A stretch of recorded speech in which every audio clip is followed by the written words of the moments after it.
You ever look at a super high-end watch and just wonder what is really going on with that price tag?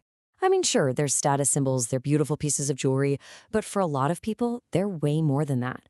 They are tangible financial assets. So yeah, let's dive right in and figure this out. And that's really the big question we're tackling today, isn't it? How can this little machine made of gears and springs become so valuable that you can literally take out a loan against it?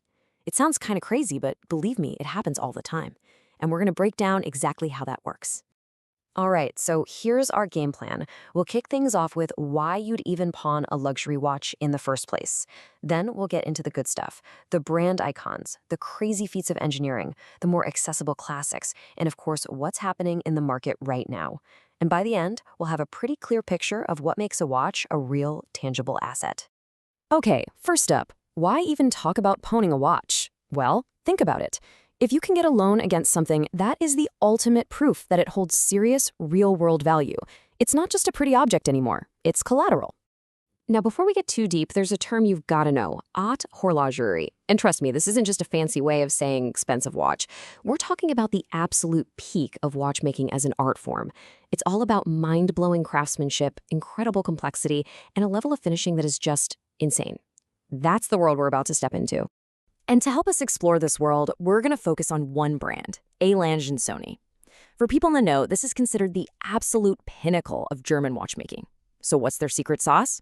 Well, it's a few things. They make very, very few watches. They have a fanatical, almost cult-like following, and their attention to detail is just off the charts. You put all that together, and you get watches that are incredible at holding and sometimes even gaining value. So how does a brand get that kind of reputation? Well, it all starts with our first big pillar of value, heritage. You know, a powerful story can literally be worth its weight in gold. And honestly, you won't find a better story in the watch world than the Lange one. I mean, think about this. It's 1994, the Berlin Wall has fallen, and this watch launches. It basically single-handedly put high-end German watchmaking back on the map.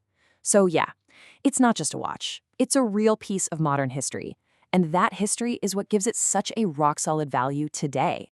So what makes it so special? Well, look at it. You've got that iconic asymmetrical dial. You see it once, you never forget it. Then there's the signature outsized date. And here's the kicker. The design has barely changed since 1994. It's timeless. That means even older models don't feel dated, which creates this massive global pool of buyers who are confident and ready to pay top dollar for one. Okay, but a great story can only get you so far. The second pillar of value is all about what's ticking away inside the case. We're talking about groundbreaking, jaw-dropping engineering. All right, just look at the Zeitwerk. This thing is completely wild. It's a fully mechanical watch, right? But it has a digital display that jumps with a perfect click every single minute. The engineering behind that is, well, it's just mind-boggling. It involves all this patented, super complex tech. It's a total spectacle on the wrist, a massive talking point, and you better believe collectors hunt these things down, which just sends the value soaring. And then you have the data graph. Look, if you talk to anyone who is really deep into watches, they'll tell you this thing is a legend. When it came out, the movement inside was so good, it basically became the new benchmark. It set a standard that every other top brand had to try and live up to.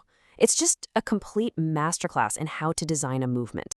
And this quote just nails it. When you flip a data graph over and look through the back, it's not just a bunch of gears. It's like looking at a tiny, three-dimensional city made of metal. It's so beautiful and so respected that it's achieved near-mythic status. And let me be clear, that isn't just fluffy marketing talk. That's real bankable value created purely through engineering genius. Okay, so we've got story and we've got insane engineering. But what about the watches that aren't the big, complicated headline grabbers? That brings us to our third pillar, that rock-solid baseline value you get from pure, undiluted brand prestige. The 1815 up/down is a perfect example of this. It's super elegant, it's got these great details inspired by old pocket watches, and it has that classic Lange power reserve display, the Alpha Ab, which is German for up/down. Look, it's not their most complicated watch, not by a long shot, but what it does deliver is that pure, uncompromising Lange quality and finishing. It hits that perfect sweet spot for someone who wants a serious watch without a crazy six-figure price tag. And this ideal holds true even for the brand's quote-unquote entry-level pieces, like the Saxonia family. You could go for the super clean, minimalist Saxonia Thin or the classic time-only version. Either way, you're still getting the core Lange DNA. We're talking hand-engraved details, that incredible finishing, all of it. This creates a really high floor for their value. So the main takeaway here is that even at their most accessible price point, the brand's prestige means you're still holding a seriously high-quality asset. All right, on to our next pillar, and this one is all about what's happening in the market right now. We're talking about that powerful, explosive combination of scarcity and huge modern demand. And for this, we need to talk about the Odysseus. So for decades, right, Lange was the brand for elegant dress watches made of gold or platinum. But then the entire watch market went absolutely crazy for luxury sports watches in steel. So what did Lange do? They responded with this, their first ever regular production watch in steel. The second it launched, it was an absolute sensation. And its value on the secondary market, it just went through the roof immediately. So why did it blow up like that? Well, a few key reasons. First, it hit that integrated bracelet sports watch trend at the perfect moment.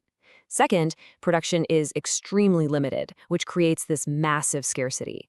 Third, it's actually practical. It's got 120 meters of water resistance, so you can actually wear it without worrying, which opens it up to more than just hardcore collectors. And the result of all that? You get a watch that even your friend who knows nothing about watches can look at and go, whoa, okay, that's something special. And that, my friends, is a recipe for instant, massive value. All right, so we've covered the icons, the incredible engineering, the power of brand prestige, and the crazy market trends. Now, let's pull all these pieces together and lay out the final anatomy of what makes a watch a true, tangible asset. So it really boils down to these four key pillars. First, you need that compelling story and heritage, just like the Lange one. Second, you need that jaw-dropping technical innovation, like we saw in the Zeitwerk and the Dotograph. Third, you've got to have that unwavering brand prestige that guarantees quality in every single piece, like with the Saxonia. And fourth, you have that perfect storm of scarcity meeting market demand, which the Odysseus just captured perfectly. Here's the thing, a watch with one or two of these is going to be valuable, but a watch that has all four, that's when it becomes a true, tangible asset. And that really leaves us with one last thought to chew on. This formula, this combination of story, engineering, prestige, and scarcity, it doesn't just apply to watches, right? I mean, think about it. Classic cars, fine art, even rare sneakers. It's kind of a universal blueprint for how things become valuable. So the question for you is, what else in your world fits this model? It's a pretty fascinating way to look at things.